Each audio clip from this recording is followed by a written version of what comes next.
All right. As far as any injuries go, the guys that won't play, most likely, are Cochran, Chamari, Ashton, C.J. Hansen, Jimmy Holiday, Oladukin still in concussion protocol. I might as well address that while the young kid's going to go. Nessa's going to go. He'll start the game. Those two are going to split the game. It has nothing to do with just this was all in advance, so don't make anything of that. Simmons is out with he'll be out with the back, and then Smith, Tyreek Smith, and then we'll just see. The last couple days, Ken Walker, his shoe has been caused some swelling on his ankle there, so we're trying to get that down. But he's okay. He's gonna be fine. But we're trying to just get that out of there. Other than that, everybody's potentially available there. We'll just see how it goes in the next couple of days. Again, listen, we look forward to finishing up here and getting this third game under our belt so we can get some experience at some spots and at the same time tune up with some of the ones as we go forward. So, but that's where we're at right now. So with that, time's yours. You guys been having to look at Garrett these past 2 days. I guess what did you do to learn about him? Yeah, he's done a nice job. We threw him right in the fire there with the first group. So I thought he handled it well. He wasn't, it wasn't a big shock to him. He looked like he stepped in, took it on, and had good leadership and tempo in and out of the huddle, those things. So it was positive, I think. I'll pay off for him down the road. It's a good thing.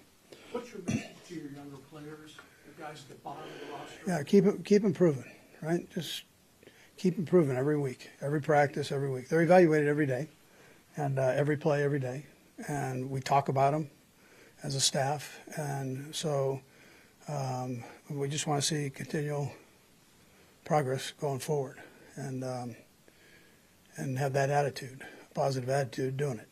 And sometimes you get down on yourself, and then you go the other way. So we don't want that. That's not where we're at with it. How do you handle all that? Andy, where do you feel like Josh Simmons is at right now? Yeah, just getting his back checked out. So I mean, that's the main thing. He was doing good when he was in there. He's got the back. So, like any other injury, we got to make sure see if it's right or what's wrong with it. How has Trey gotten back in the groove, getting back out there doing some things? Is he feeling good? Yeah, I think now listen, I didn't talk to him after this practice, but he did everything, and he's looked good the last few days, and I think he feels good. Yeah. Is there any further update on Gelati's foot, exactly what his protocol will be moving forward on that? And so he's off that little scooter, and he has a boot on, and they're just taking it from there. We'll see how it times out for him. You guys traded for an interior and Josh's in. What did you like about it? Yeah, actually, Andy Heck knows him because of his sons. One played with him and one coached him. So he's a big kid that has got good feet. He's smart. He can add either a starting position or depth, and he plays either guard or tackle. So we'll just see how he does when he gets here and gets into the system. So. Andy, circumstances are different this offseason. You've not had a preseason where he's not played in a game. Just wondered kind of how you evaluated and weighed those options. Well, listen, he's looked good during the practices and doing the stuff. This week he was a scout team quarterback and pretty good scout team quarterback. But he's looked good. He's looked strong, and obviously his attitude's right. So. You've had a couple wide receivers like Xavier and Rasheed who haven't played in the game. Would you like to see those guys? Yeah, we'll see how it goes. I'm going to evaluate it here in the next couple of days, but they've worked their tail off this week and taken a lot of reps, and that's been good for them. So we'll just see as we get closer to the game here, where we're at. Just clarifying, I understood. Chris is going to be out He was going to split time with Garrett. Now, will Garrett play the entire game? Or There's a chance, yeah. I mean, Justin, I told him just keep it loose there, but if not, then Garrett, I'm sure they all would love to play a full game, and now he has a chance, so potentially. Andy, along the lines of offensive line, bringing in some depth pieces, just how overall, of course, this training camp, did you see the depth of the offensive line, knowing that Khalil had to step up there as well with Jalen, but behind that, what did you see about that depth of that? Yeah, so I've seen improvement there, and we've been kind of moving guys around and fitting them in, especially at the tackle position, whether it's Benson going to guard or back to right tackle and then or to left tackle. So those are valuable reps for him, and he'll be over there at left tackle this week, and just see how he does with it.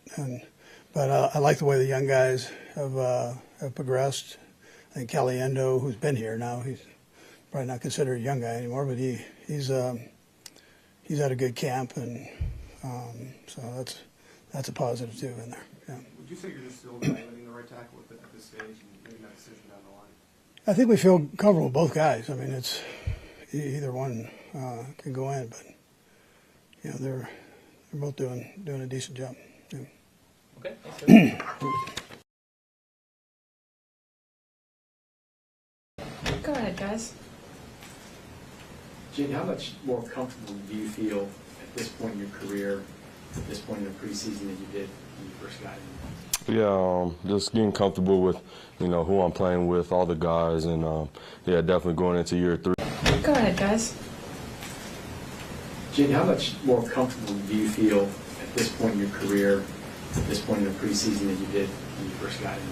Yeah, just getting comfortable with, who I'm playing with, all the guys, and definitely going into year 3, it's much better. You're kind of one of the old guys now, because there's so many young guys. Do you feel like an old guy?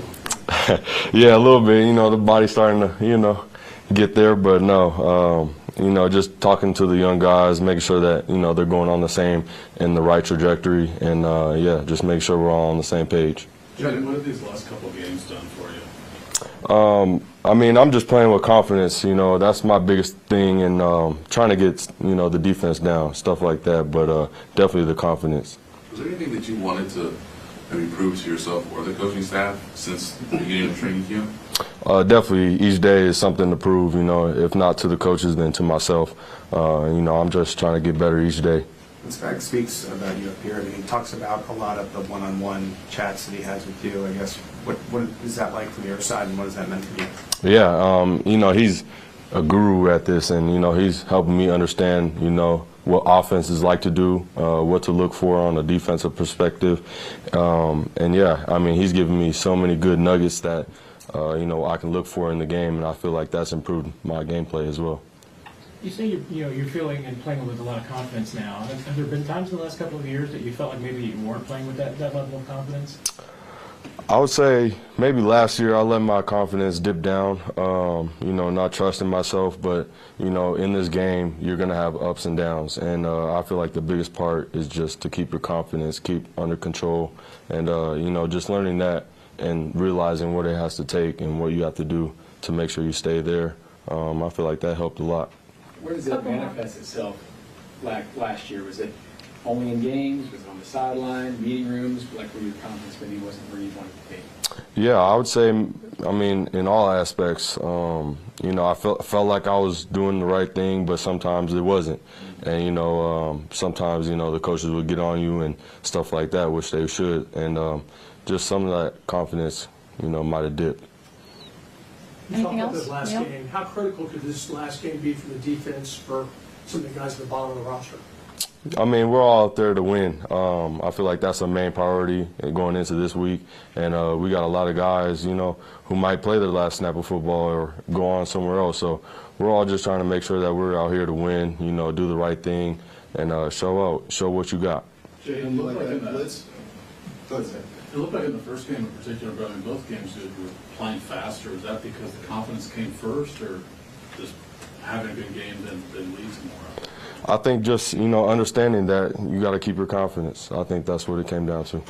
Last one, Harold. Jay, did you like that blitz that you had in Tampa there? Oh, yeah. When you got that call, you'd be like, Oh, okay, sure. Yeah, oh yeah, that was my first free one, so that was a great feeling. And you know, obviously the result wasn't ultimately what we wanted, but you know, it was a great play. And yeah, we gotta get guys to the football. Thanks, Jason. Thanks, Jason. Thank you guys.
All right, welcome back in here to KCTV 5 Plus. I'm Katie Bird. Thanks for sticking with us on your Wednesday afternoon. We're going to walk through some local headlines here on KCTV 5 Plus. So help is finally rolling in for Kansas City, Kansas families. For more than a week, storm debris has really just piled up on curbs and in backyards.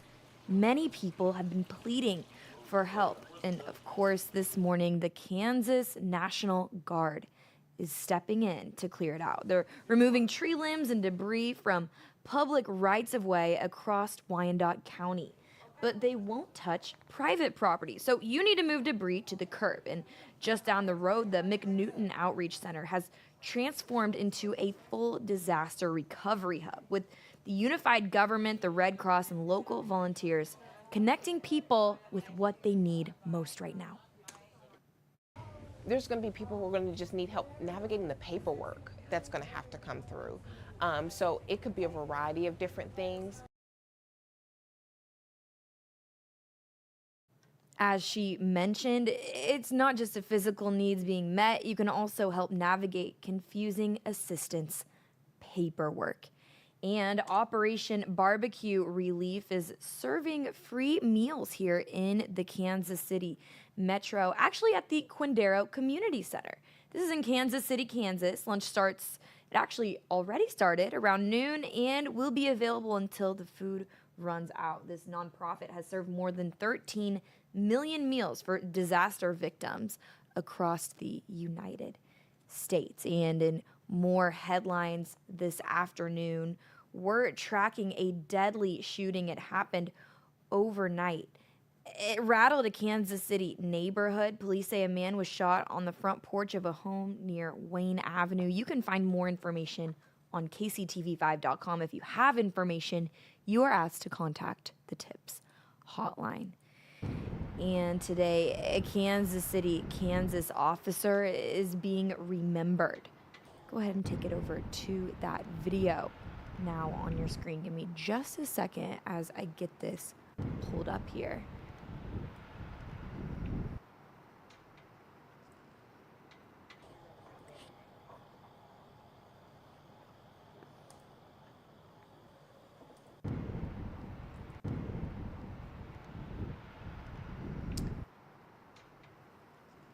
All right, everyone, give me just a second as I get this video back here on your screen. Having a little trouble with the technology side of things. All right, guys, want to take it next to an anniversary. We are remembering Kansas City, Kansas fallen officer, and a road will also remember his name 1 year after he was killed in the line of duty. The city will rename Campus Boulevard for Officer Hunter Simoncic. Simoncic was just 26 years old. He had been deploying stop sticks to end a chase when officers say a driver deliberately ran him down. The ceremony starts here in just a few minutes at 2 o'clock. You can head over to KCKCC's State Avenue entrance. And of course, with school back in session, Missouri is getting tough on drivers who put students in danger. Illegally passing a school bus is about to cost drivers a lot more. KCTV5's Maya Engel has what drivers need to know. In Missouri, it is state law to stop while a bus is loading and unloading. That means if you see the lights come on, the stop sign and stop arm deploy, you have to come to a complete stop. And if you don't, starting this Friday, it could cost you in more ways than just one. The new penalties mean a first offense carries a fine of $500 to $1,000 and 5 points on your license, with repeat offenses costing you up to $3,000. If the violation injures a child, that's now a felony, carrying up to 7 years in prison. Lee Summit police say they already field calls about drivers blowing past stop arms, most often on 2-lane roads where kids are crossing. The new law that it takes effect on August 28th, if you cause serious injury to a child, that you violated the stop arm, it's actually a felony. So the state's not playing around anymore. They're getting very, very serious about this. And these are our kids. Another law to keep in mind before your child goes to school: e-scooters and e-bikes are illegal to drive to school here in Lee Summit, and a crash could mean a child endangerment charge for the parents. And transportation officials here are reminding parents the safest way to get your kid to school is still the bus. Reporting in Lee Summit, Maya Engel, KCTV5 News.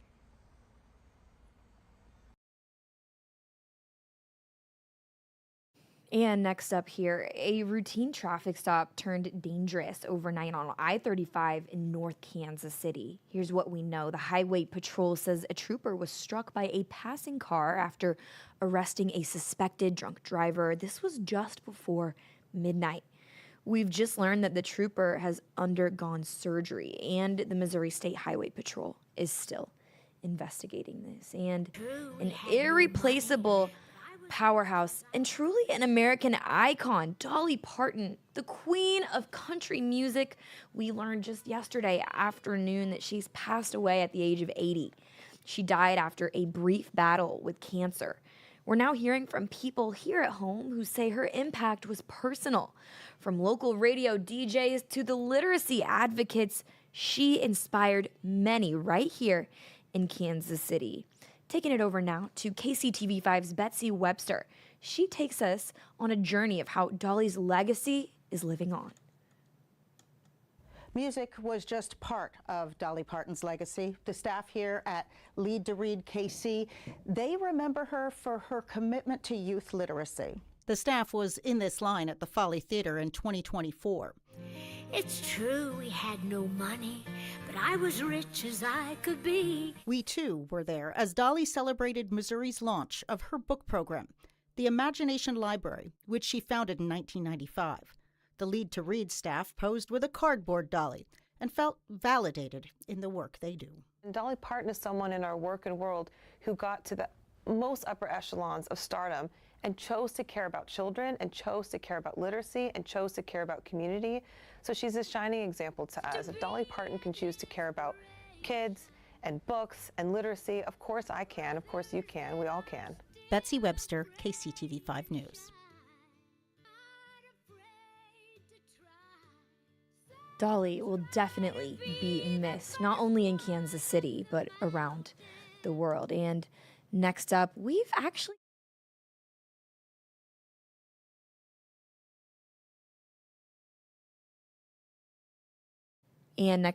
got a big announcement here.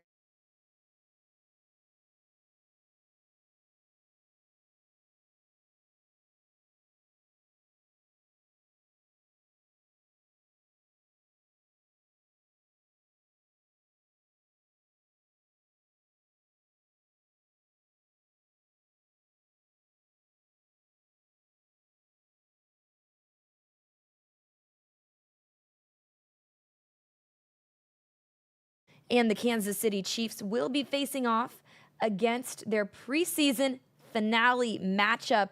That is against the Seattle Seahawks. It's unclear if we will see Mahomes at all this season. QB1 has actually never missed an entire preseason in his career, but the Chiefs, again, they battled the Seahawks here on Friday night at 7 at Arrowhead Stadium. All right, guys, we are actually going to take it over to a quick break. When we come back, we'll be tuning in to some national headlines as well as some consumer and entertainment news. Until then, here's a live look out over your downtown country club plaza. Thanks so much for tuning in.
All right, everyone. Thanks for sticking with us here on KCTV 5 Plus this afternoon. Of course, we've already covered some of the local impacts that Dolly Parton has had on the community. But of course, the whole nation is mourning the country music star and philanthropist Dolly Parton. Her publicist says that she died after, quote, bravely facing a brief battle with cancer. Karen Kafa is in Nashville with more. She's light, she's love, and that's what she inspires in everybody. That's why everyone loves her so much. A very bright light in Nashville went dark on Tuesday. Beloved country music legend Dolly Parton passed away at 80.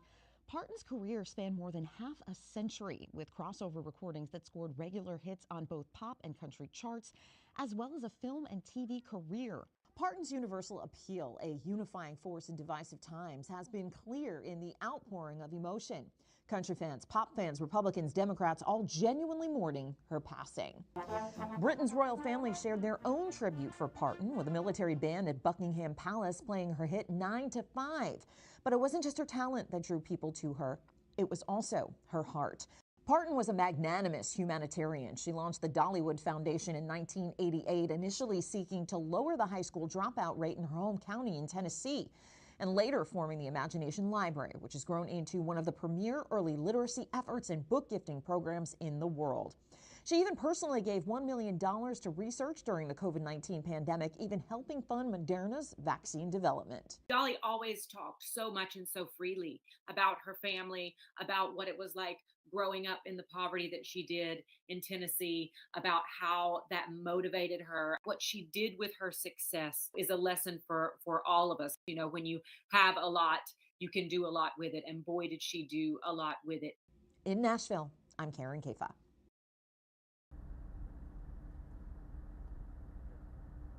And in more headlines, the U.S. Treasury has begun tightening sanctions against Iran. Washington's also warning of tough new sanctions on countries that don't reduce economic ties with Tehran.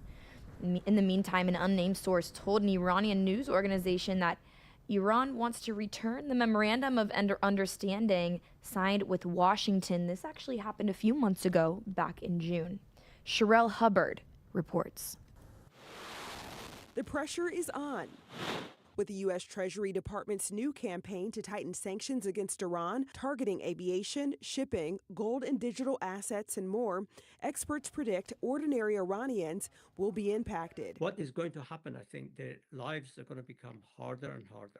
And the impact to everyday Iranians may already be taking its toll. U.S. strikes on Iranian oil storage infrastructure and the U.S. blockade are believed to be triggering fuel shortages in Tehran. One Iranian news agency reported that people in Tehran say little to no gas was available at some stations Monday and Tuesday. U.S. Treasury Secretary Scott Bessent said Monday secondary sanctions on countries that maintain trade ties with Iran are also on the table. We are going to hold everyone accountable, and this is economic asphyxiation. He says the new measures are designed to increase economic pressure on the regime, but the plan is sparking backlash from China, Iran's main trading partner and oil buyer, saying cooperation with Iran should not be disrupted and that the U.S. strategy will only further intensify tensions. Iran appears to be responding defiantly. President Trump really doesn't know how to get out of a conflict that he's become very much entangled in. On the other hand, Iranian media, citing an anonymous source, is reporting that Iran wants to revisit the Memorandum of Understanding, an agreement with the United States that was signed back in June but collapsed last month. I'm Sherelle Hubbard reporting. And we are taking it next from Iran to the United States. In Nevada, fire crews have just recently gained ground on battling intense blaze. The fire just outside of Reno, Nevada, has scorched some 15,000 acres since starting just over the weekend a few days ago. There is still a major threat for residents and continued challenges for these firefighters. Maribel Gonzalez has the latest from Reno, Nevada. Jesse Taylor's childhood home in Reno, Nevada is somehow still standing. Everybody that I know their houses stayed up, but there's a lot of houses that have been lost out here, a ton, and it's super depressing. Taylor says the flames from the Hawk fire came down Peavine Mountain, a peak seen across the Reno skyline. After skimming his parents' fence and a shed on their property, the blaze circled to another part of the neighborhood, burning homes as it spread. There's so much loss out here, and I feel so bad for everybody. Tens of thousands of people have been urged to evacuate the Reno area. At a convention hall, cots line the walls for displaced residents. I actually didn't get the order. I left to go to the store, and as I was coming back, they had everything blocked. So I don't have my purse, I don't have anything with me. Firefighters have made progress. Authorities said there was no new fire growth as of Monday afternoon, and evacuation orders for thousands were downgraded, allowing some people to return home. It's just rebuild and try to take the best of it as you can. Still, firefighters continue to battle flames ahead of gusty weather conditions that could make things worse. This, as authorities say they believe the fire that started Saturday was human-caused, but haven't said how it started or whether it was set intentionally. It's still under investigation, but we will turn over every rock to find whoever is responsible for this. In Reno, Nevada, I'm Maribel Gonzalez. Wow, thinking of everyone who was impacted by this devastation, I want to take it south next because the U.S. has reopened its border to Mexican cattle imports this week. This is ending a year-long ban imposed due to the spread of the New World screwworm. CNN's Valeria Leon went inside a new facility in Matapa, Mexico. It's producing up to 100 million sterile flies a week to fight this flesh-eating parasite. Take a listen in. This facility in the southern Mexican state of Chiapas plays a key role in the country's efforts to eradicate the New World screwworm, this flesh-eating parasite that has threatened Mexico's cattle industry and that has recently been detected in the U.S. Here, up to 100 million sterile flies a week will be produced here. Una vez que irradiemos esa pupa, será enviada a los centros de empaque. En este caso, ahorita los centros de empaque están en Tamaulipas, en Estados Unidos. Here is where they're going to be sterilized, and after that, they are going to be released into the wild, a strategy that has worked before. La hembra pues copula y hace todo su ciclo, llega a poner huevos, llega a visitar la herida y para poner huevos, pero va a llegar a tratar de poner huevos, nunca van a funcionar porque es una esterilizamiento. Mexico eliminated the screwworm after a 19-year campaign using this same technique decades ago. En la historia pudimos ver que el tema de la erradicación nos tomó cerca de 3 décadas, ¿no? Erradicar hasta llevar la plaga hasta la frontera con Colombia. Sin embargo, creo que los avances tecnológicos del día de hoy pudieran reducir ese tiempo. Now, official hopes that with this facility and with this technique, they can put a stop to the parasite spread further north. U.S. citizens and Mexican citizens will pay less for hamburgers, less for steak, less for beef, and produce more and be able to move it more quickly back and forth across our borders. That's our goal. That's what we're working toward. Wow, pretty fascinating stuff. All right, guys, next up, I want to talk about maternal mental health. This was once a taboo topic, but it's actually making headlines in recent weeks from a high-profile trial of a mother whose attorneys say strangled her 3 young children while dealing with postpartum depression to the death of actress Hayden Panettiere, who was outspoken about her struggles with postpartum depression as well. Experts say the focus on the struggles some go through is really long overdue. And Mandy Gaither is actually sitting down with an expert to raise awareness on those suffering from the conditions and the resources out there to help those who need it the most. It's supposed to be a happy time, but mental health conditions before, during, and after pregnancy are more common than you may think. An estimated 1 in 5 women are impacted, and officials have deemed these conditions the leading cause of preventable maternal death during pregnancy through the first year postpartum. That's such a prevalent condition. It's supposed to be a happy time, but mental health conditions before, during, and after pregnancy are more common than you may think. An estimate. All right, everyone. Apologies for that little error there on the caption. We're actually going to take it next to a quick break. When we come back, we'll have a couple trending headlines here on your Wednesday afternoon. Until then, here is a live look out over your Country Club Plaza on this sunny Wednesday afternoon. Thanks for joining us.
All right, everyone. Thanks for sticking with us here on your Wednesday afternoon here on KCTV 5 Plus. Want to take it to some trending stories for your Wednesday. A rumor that two high-profile friends were actually related has inspired a new show. Taking it over to David Daniel. He has more on that and more in today's Hollywood Minute.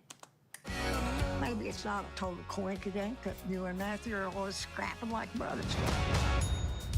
Mom, are you saying you and Matthew might be brothers? Yes. Here's your first look at Brothers, starring Matthew McConaughey and Woody Harrelson as fictionalized versions of themselves whose already turbulent lives are turned upside down by the possibility they're related. The comedy series premieres September 23rd on Apple TV. Maybe it's not a total coincidence that you and Matthew are always scrapping like brothers. Mom, are you saying you and Matthew might be brothers? Yes. Here's your first look at Brothers, starring Matthew McConaughey and Woody Harrelson as fictionalized versions of themselves whose already... All right, everyone, I apologize. Seems like we're having a little technical difficulty, but we have some more entertainment headlines I want to walk through. So Dave Franco and O'Shea Jackson Jr. are starring in a new comedy hitting theaters this weekend. I want to take it to Rick Damigella with the latest. You know what we do here? Drive rich kids to rehab. And you know what that means. This trip will be the source of comedy in Idiots. It's your drug of choice. I've done acid over 20 times. Oh, baby, legally insane. Mark. It is a road trip movie where we have to take a troubled youth to the promised land. I'm not giving out too much right there, but in all, it is a movie that you didn't know that you needed after you watch it. Be very careful. We treat all of our clients with the utmost care. You're gonna be fine.